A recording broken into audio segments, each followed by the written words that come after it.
Hi, I'm Eric Glotzer, and thanks for tuning in to NatchezTV. Ever since my mother told me the story about how she and a boyfriend found a Spanish sword sticking in a tree while wandering through the woods of Alabama, I've been fascinated by the exploits of Hernando de Soto. And when I discovered that one of Natchez's most valuable natural resources, Jim Barnett of the Mississippi Department of Archives and History and director of the Grand Village of the Natchez Indians, had written a chapter on De Soto for each of his 2 books, I've been eager to pick his mind. I'm Jim Barnett. I'm the director of the Division of Historic Properties for the Mississippi Department of Archives and History. And I'm also the director of the Grand Village of the Natchez Indians, a National Historic Landmark museum and historic site administered by the Department of Archives and History. My interest in De Soto stems from my interest in the Natchez Indians. I've done a lot of research on the Natchez, and there are a number of very interesting reports and studies out there that indicate that the Natchez may be a remnant of a larger chiefdom or a larger Indian group that did interact with the De Soto expedition back in the mid 16th century. Just a little background about De Soto. He and his men landed in western Florida in 1539. They had horses with them, which the Indians in North America had never seen.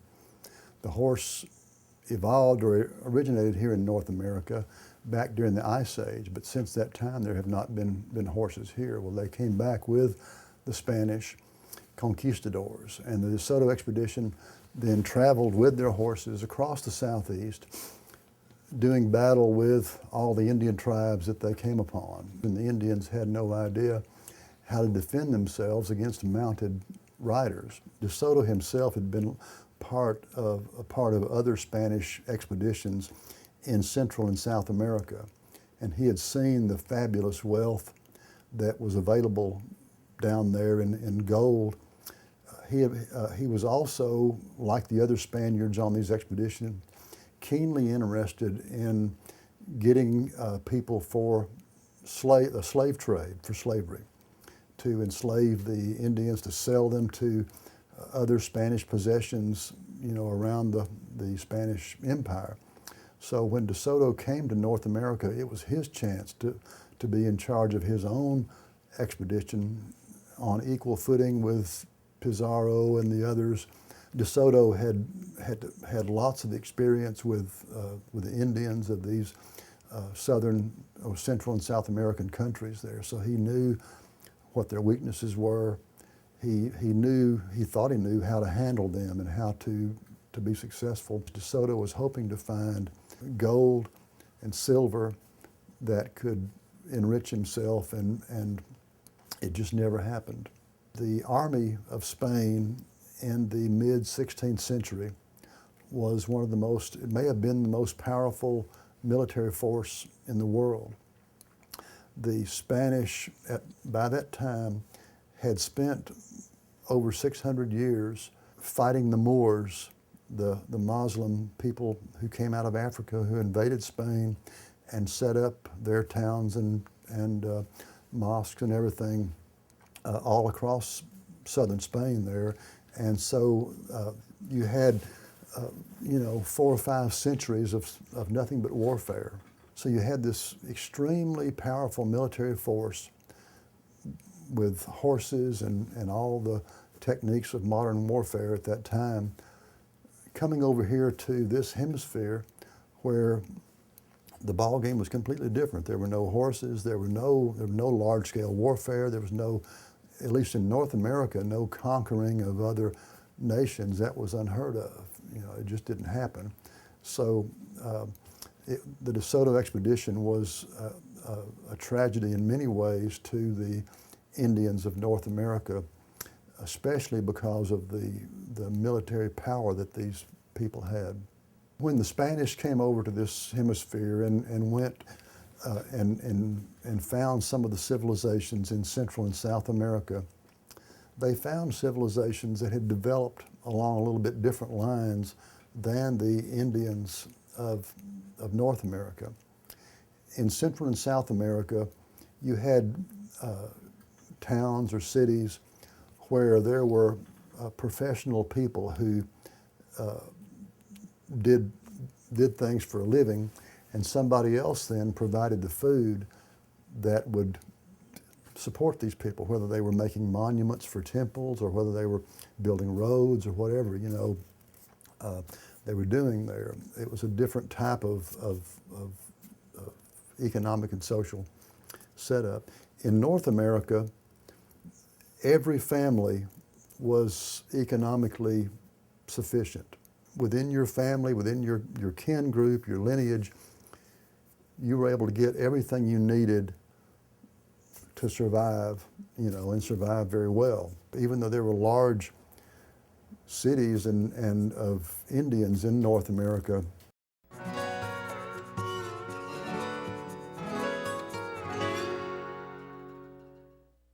Big Mama's Barbecue, Catfish and More on John R. Junkin Drive is home of the working man's lunch. Sandwich, drink, and a side for $5.25. Supersize your sandwich for $1 more. Now with expanded seating, you can dine in or take out. Don't want to cook? The family meal deal feeds a family of 4 for $20.99. Set up for the big game with a tailgate special. Slab of ribs, whole chicken, 2 pints of sides, rolls, and sauce for only $39.99. Come in for some of that Southern-style goodness at Big Mama's Barbecue, Catfish, and More. We've heard the music, and times are changing at Trace City Toyota, home of the most popular cars in the world. There's a lot full of new trucks and cars to choose from in all the popular models and all the cool colors. Check out their toy selection of pre-owned trucks and cars.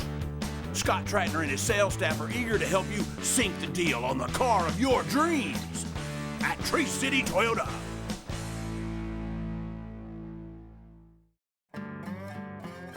The Hampton Inn and Suites is your home away from home in downtown Natchez. With spacious rooms equipped for comfort, dreamy Cloud9 bedding, and a full hot breakfast every morning, the warm and friendly staff will make you feel like family. Located across from the Natchez Visitor Center, just blocks from downtown, the Hampton Inn and Suites is as convenient as it is comfortable. And they're ready for business at the Hampton Inn and Suites. Stan's Rock and Roll Shop carries musical instruments, bikes, skateboards, and more. See Stan for a complete line of guitars, percussion equipment, PAs, and musical accessories to fulfill your musical desires. Even lessons are available. He's also got wheels aplenty, including Natchez's only source for top-name skateboards and all the replacement parts and upgrades you need. He's got road bikes, mountain bikes, and comfort bikes, and everything that goes with them. He even repairs on site. If it rocks or rolls, Stan's got it.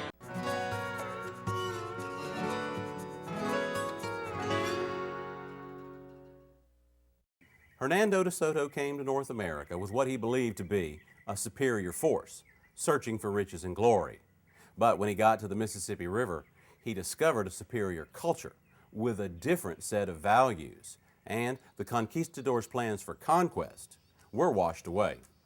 The very first contact that De Soto and his men had with these river chiefdoms came when the expedition crossed across the northern part of Mississippi and came down into the Mississippi Delta there, somewhere between Clarksdale and Memphis, where they encountered these river chiefdoms. And they came down to the Mississippi River, and De Soto and his men were interested in getting to the other side of the Mississippi River to continue their expedition. They had been there for about 2 weeks building rafts and getting ready to cross when this armada of Indian war canoes came downriver and pulled up close to the shore where De Soto and his men were there on the shore. The Indians in the war canoes brought gifts. They brought fish and meat and animal skins and various things to give to the Spaniards. De Soto was interested in capturing the chief in the main war canoe that was pulling up offshore there. So De Soto and his men began to try to urge the chief to come ashore, and the whole armada did pull closer to shore. So some of the Spaniards began to pull their crossbows up and aim them at the Indians. Somebody fired a crossbow, a Spaniard fired a crossbow, and all of a sudden all the Spaniards began to shoot crossbows at the the Indians in these boats, the Spaniards probably expected there to be chaos, you know, dead people falling in the water. But in the De Soto Chronicles, it's very clear that the Spanish were quite surprised because there was no chaos. The Indian chiefs simply gave a signal, and the whole armada edged back in formation, very orderly, out of crossbow range. From that time on, then, they understood the Spanish as being enemies. De Soto and his men had crossed the Mississippi River. They had moved further west in search of gold and silver. It was not there.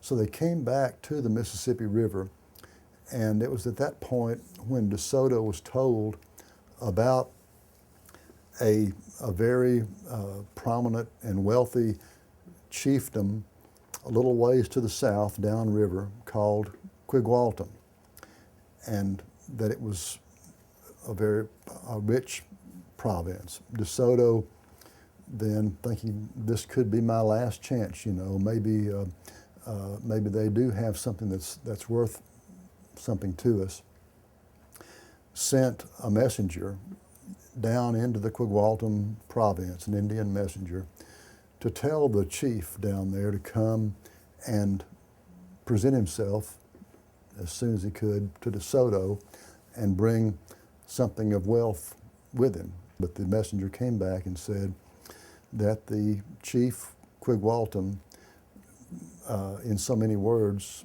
says that he's never set foot out of his town for anybody, that anybody that's ever heard of him comes to see him. And he said, you can come to my town for friendship or come for war. Either way, we're waiting here for you.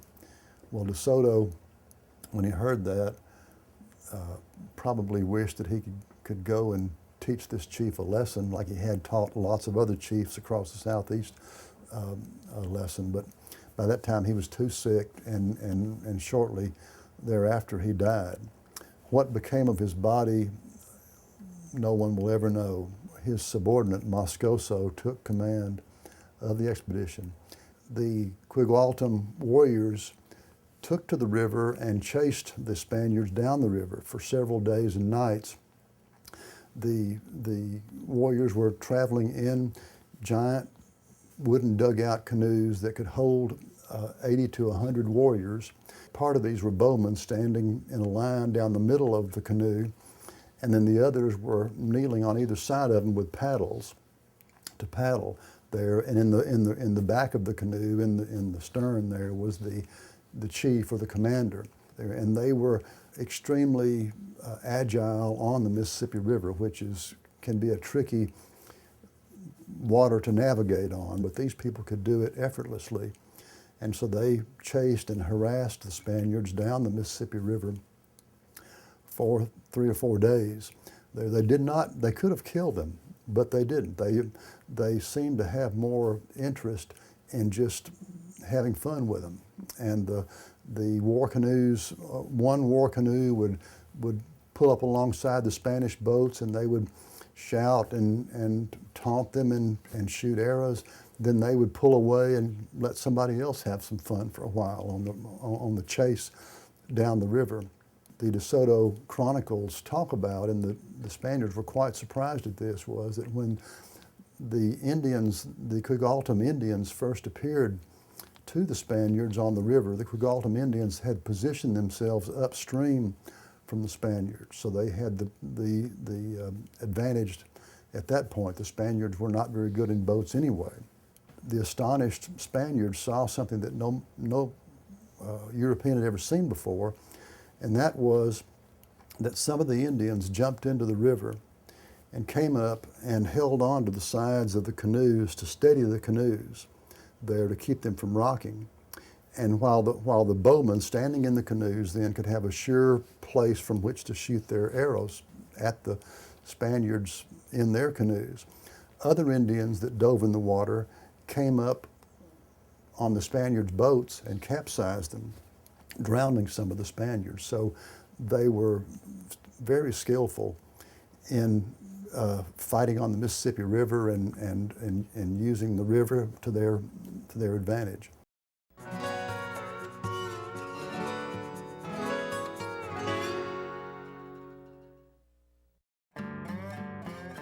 The Hampton Inn and Suites is your home away from home in downtown Natchez.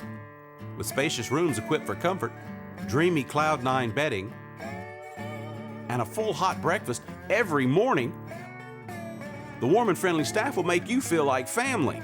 Located across from the Natchez Visitor Center, just blocks from downtown, the Hampton Inn and Suites is as convenient as it is comfortable.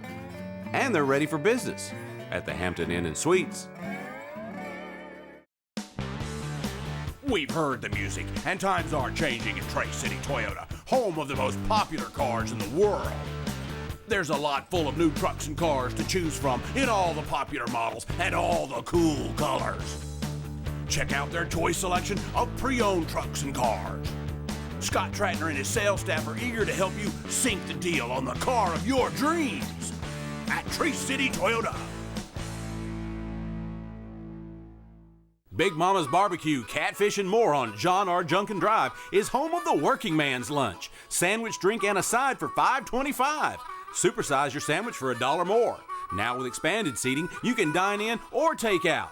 Don't want to cook? The family meal deal feeds a family of 4 for $20.99. Set up for the big game with a tailgate special. Slab of ribs, whole chicken, 2 pints of sides, rolls, and sauce for only $39.99. Come in for some of that Southern-style goodness at Big Mama's Barbecue, Catfish, and more. Hi, I'm Patty Sanders with RE/MAX Elite Realty. Come see why nobody sells more real estate than RE/MAX. Some of our featured properties are 54 Magnolia Bluff Road is a private gated estate on 7.8 acres overlooking the Mississippi River with 5 bedrooms and 4.5 baths. 1669 Highway 568 is an early colonial revival on Lake Concordia that's been completely renovated. This spacious home has gorgeous hardwood floors and a great view of the lake. 326 Main Street is a downtown building used commercially that was a former bank and offers lots of potential. 818 Main Street is the Bay-Inn House, circa 1835, and it's an antebellum house that you can get at a great price. RE/MAX Elite Realty is located at 212 Main Street, or visit our website, www.NatchezElite.com, to view these and other properties. Let RE/MAX Elite Realty help you dream with your eyes open.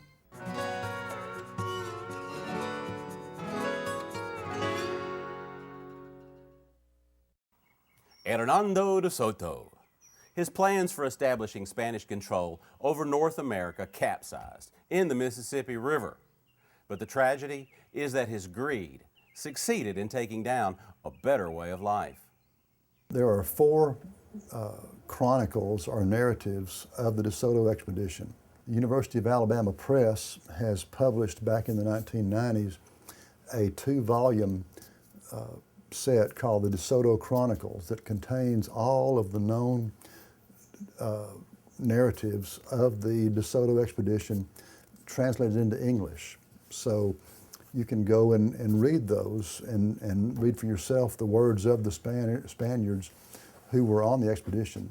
But that's how we know the Spaniards' side of it. And there's no Indian side of it. Unfortunately, the Indians didn't leave a record, but we can tell from the way the Spaniards behaved and what they thought about that it was, for the most part, an unfriendly confrontation between Europeans and Indians of North America. Aside from the warfare, the contact with the De Soto's army, yes, there were consequences. The De Soto expedition numbered around 600 men. These were mostly young men who had signed on. They weren't professional soldiers, but as I mentioned earlier, they had been a part of a warfare culture for a long time. So they knew about fighting and about doing battle. But you had these men, you had at least that many or maybe more horses traveling with the expedition. You had De Soto brought his own larder, a herd of pigs, along on the expedition there, and this herd of pigs was loose. They just followed the expedition along through the woods, and whenever the Spaniards needed to eat one, they did, you know. But and incidentally, that may be the origin of some of the wild pigs in the southeastern U.S. today are pigs that strayed away and lived a feral life and became wild hogs. You know, we're not too sure about that, but anyway, imagine this mass of humanity and animals moving across the country, how much they would need to eat, what their impact would be on a given area as far as the available food supply. There was a lot of filth, the manure and waste and all this from all these men and animals, you know, moving through the countryside too, was not healthy. The expedition had a huge footprint that it left across the southeast there. Some historians and anthropologists have speculated about the possibility of diseases spread by the De Soto expedition. And that is indeed a possibility, although more recently historians have noted that the De Soto expedition itself was probably not spreading these horrendous diseases like smallpox and things like that among the Indians. For example, the De Soto expedition was made up mostly of healthy young adult men, and anybody who came ashore with smallpox or the plague or some disease or whatever, when this expedition landed in 1539, would not have lasted very long on an arduous trip like that. So any communicable diseases that they might have brought ashore with them were worked out long before they got into the interior, and certainly before they got to the Mississippi area here. I guess what I know about De Soto comes from many years of reading. There are a lot of books out there about De Soto, about the archaeological sites that may have been witnessed by the De Soto expedition. And as I mentioned earlier, the De Soto Chronicles, the 4 narratives, are all together now in English in a 2-volume set published by the University of Alabama Press. So my first book about the Natchez Indians talks about De Soto in the beginning chapter of the book because of the probable connection between the Quigualtam chiefdom or province and the Natchez Indians, who 150 years later were contacted by the French there. But the Natchez may have been a part of this earlier group that had contact with the De Soto expedition, and so I talk about them in that context there. And then my second book about Mississippi's American Indians talks about the De Soto expedition as it impacted the different Indian tribes in Mississippi. The tribal groups in the Tombigbee Valley that the De Soto expedition came in contact with, like the Alabama and the Chickasaws, those were probably remnants of the earlier Moundville civilization and the system of mound centers and villages that were tied to the main Moundville ceremonial center over there in western Alabama. The Moundville culture, the Moundville civilization, went through a rise and fall where they rose and had a period of high fluorescence and a lot of mound building activity, and then that society went into decline before Europeans ever got here. And so by the time the De Soto expedition got to the Moundville area, it was no longer a thriving mound center. You know, it might not even been recognizable as a mound site by that point.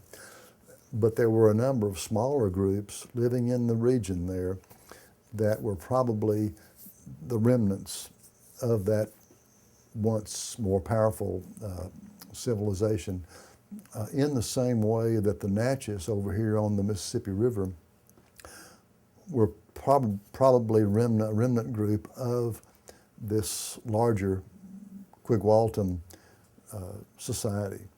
The Indian societies that De Soto encountered were not really the same as these confederacies that were encountered later on by the French 150 years later. The Choctaws, for example, probably formed together as a unit in the time period between De Soto and the coming of the French, about a 150-year period there. And the same with the Creeks, that were not a single tribal group when De Soto came through, but probably formed as a confederacy after that happened. When De Soto was in the Mississippi Valley in the mid-1500s, they found these big populous mound-building chiefdoms spread through the valley, and these big war canoe armadas of native war canoes, you know, on there. When LaSalle came down the Mississippi River in 1682, about 150 years later, it was completely different. No more mound-building chiefdoms, no more war canoes. There were small groups of tribal groups here and there, but things had happened in that interim that anthropologists, archaeologists, historians are still arguing over, you know, what took place. It was a flash of illumination. We see these people, then it's dark, and a century and a half later, it gets light again, and it's a different story.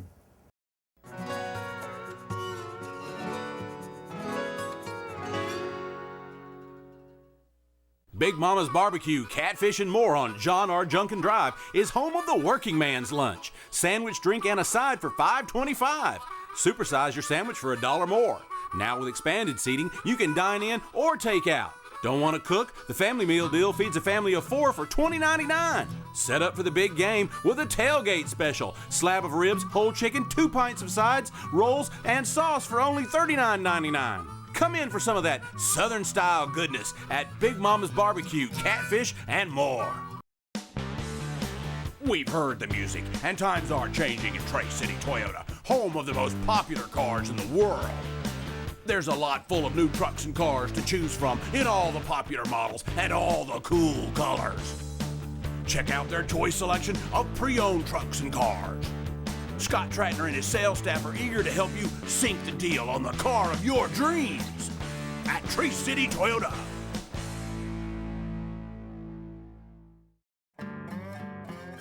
The Hampton Inn and Suites is your home away from home in downtown Natchez. With spacious rooms equipped for comfort, dreamy Cloud9 bedding, and a full hot breakfast every morning, the warm and friendly staff will make you feel like family. Located across from the Natchez Visitor Center, just blocks from downtown, the Hampton Inn and Suites is as convenient as it is comfortable. And they're ready for business at the Hampton Inn and Suites. Stan's Rock and Roll Shop carries musical instruments, bikes, skateboards, and more. See Stan for a complete line of guitars, percussion equipment, PAs, and musical accessories to fulfill your musical desires. Even lessons are available. He's also got wheels aplenty, including Natchez's only source for top-name skateboards and all the replacement parts and upgrades you need. He's got road bikes, mountain bikes, and comfort bikes, and everything that goes with them. He even repairs on site. If it rocks or rolls, Stan's